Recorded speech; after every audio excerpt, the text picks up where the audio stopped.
Well, I just got my computer up and running again from the crash from the last video. So, pretty good time now to record another video. We're right towards the end of the Kroz Wallbreaker fusion, and we have a champion chase going on Black Friday. So, let's do this.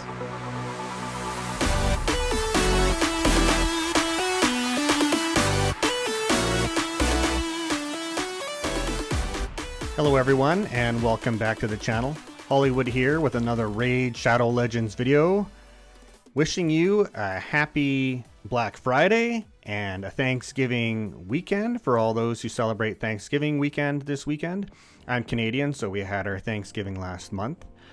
I'm happy to be back again after the crash of my computer, and I'm happy to have you all joining me here again today and this weekend for these events. We have some really cool Black Friday and Thanksgiving events going on right now. We're right towards the end of the Kroz Wallbreaker fusion, and we have a champion chase tournament going on right now. So these are the shards I have to work with right now. I have 80 ancient shards and 40 void shards that I'm probably going to pull. I'm going to be pulling those primal shards on Monday for the 2x primal event on Monday, and the sacred shards I don't think I'm going to be touching at all. I am right towards the end of my mercy, and I think I'm going to wait for a targeted event on that one. So I was kind of on the fence with whether I was going to pull my void shards or not, but seeing as I'm nowhere near mercy, it's probably best to pull them on a 2x chance because I have twice the chance, and if I was to go for targeted, it would take quite a long time possibly, and it might be kind of a waste of shards. So I'm just going to pull them on the 2x here, and we'll see what I get. There are definitely a few good Void Legendary champions that I'm looking for. Also, I'm looking to empower some epic champions, so we'll pull 4 10 pops here and we'll see what we get.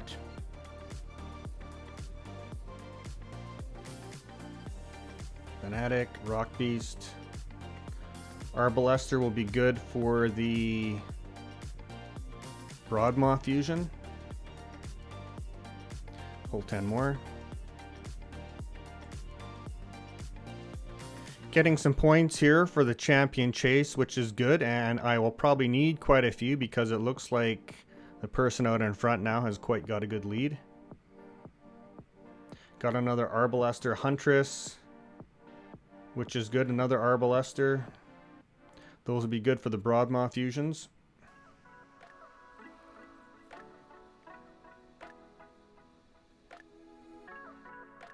Azure.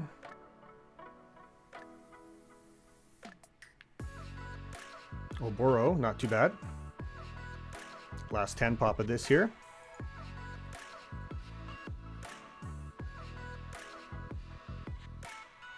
Godseeker Neri's pretty good. I can empower her. Alright, no legendaries in that bunch, but we did get some points for the champion chase.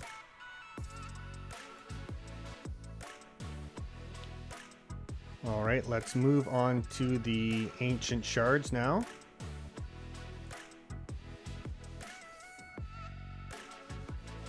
Out of 80, we have a pretty good shot to get a legendary, so see what we'll get here. And we should get quite a few epics out of this as well.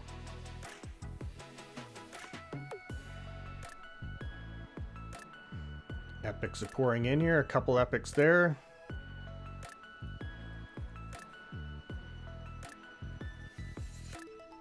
Ooh, a legendary. Elva, Autumnborn. Wouldn't you know? I have Elva already, and she's an awesome champion. So I can probably use her as a vault champion, and that'll help my Sylvan Watchers, which is already a good faction. But Elva is a fantastic healer champion. She's one of the best healers in the game. Let's just take a look here at Elva and see what she does.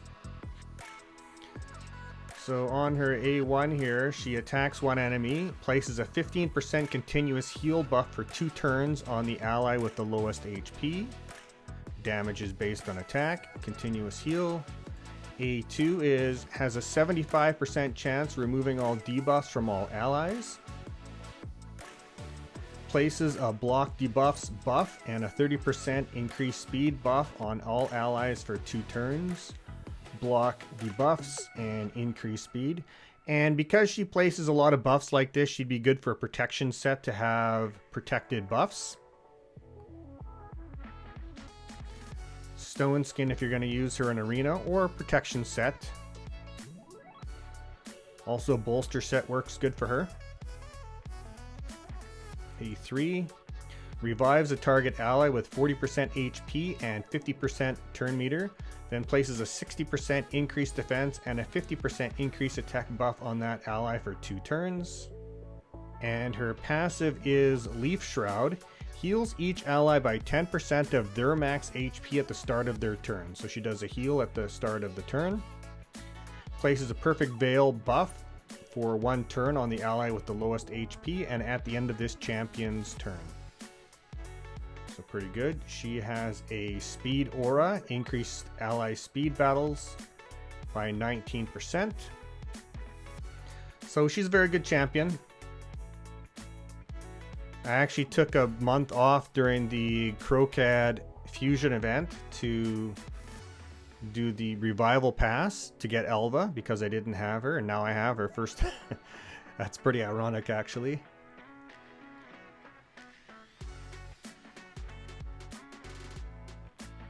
Ooh, we got another legendary. Right on. What do we got here? Bad Alcazar. And that's interesting. I don't have this guy. I've heard some interesting things about him. We also got an epic Shonoru. So let's take a look at Bad Alcazar. This guy is an undead horde, and that'll be good for my faction wars because I don't have very many undead horde that are good and not too many legendaries. So he's got some interesting stuff in his kit. Let's take a look at what that is here. A1 attacks all enemies. Heals this champion by 20% of the damage inflicted, so he has a self-heal. And his ascended skill is attacks all enemies, heals this champion and all allies by 20% of the damage inflicted. So that's pretty good. His damage is based on attack, so you can make him an attack dealer that heals his team, which is cool. I don't think I have a healer for Undead Horde. Not a good one anyway. A2 removes all debuffs from all allies, so we got a good cleanse here. Places a 15% continuous heal buff on all allies for 2 turns, and places 2 5% poison debuffs on allies for 2 turns. Continuous heal and poison. So this guy's got quite an interesting kit.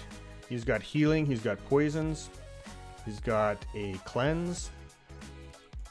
A3, prey upon. All allies inflict 20% more damage against targets under poison debuffs. So that's kind of interesting. You put someone on your team that has got poisons and he does more damage, and allies deal more damage as well. And what has he got here for an aura? Increase ally crit rate in all battles by 25%. So that's pretty cool. That's good. Whatever I get at the rest here, I'm pretty happy with that. That's a good new champion for me. Let's keep going here. That'll also help there on the points for the champion chase. Hope.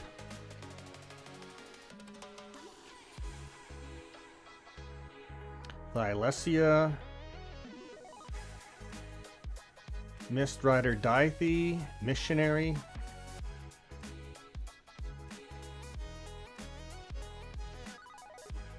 Might be a blue tax on this one. No, we got 2 epics. Good. Signy and Canoness. And I think this might be the last one here. Sanguina. I actually used Sanguina quite a bit in Faction Wars before I got a decent healer for my Sacred Order. We got one more pull here. Let's see if we can get a good one here. Magnar, who's not a bad epic. All right, good stuff. So we got 2 legendaries out of that bunch there. So We did pretty good on our pulls here. 2 legendaries is not too bad. Elva's a good champion. I don't have that many legendaries enough to fill out a faction guardians, but she'll be a faction guardian for now, and that'll help out my Sylvan Watchers team. Alright, so I'll pull the primal shards there on Monday, because we have a 2x on Monday, and see what we can do here in our champion chase. For the champion chase, we have Kroz's 5-star perfect soul. That's up for grabs for the top player. So 1 in 50 end up getting his soul, which I'm not a fan of. I would rather everyone be able to get his soul that wants to get his soul. So they've done this a fair bit recently where they've put the champion's 5-star soul in a winner-take-all tournament, which I'm not really a fan of. But we'll see what happens there with that event and who comes away with that 5-star soul. Alright, that about does it for today's video. Thanks everyone for joining me today for the shard pulls for the Kroz Fusion event. And looks like I have enough fragments now to build Kroz, so that will be part of the Champion Chase event during this weekend as well. And I'll be back at it again on Monday to pull the Primal Shards. So for everyone else out there, hope you're doing well. Wishing everyone a happy holiday weekend and holidays coming up here. Until next time, take care everyone.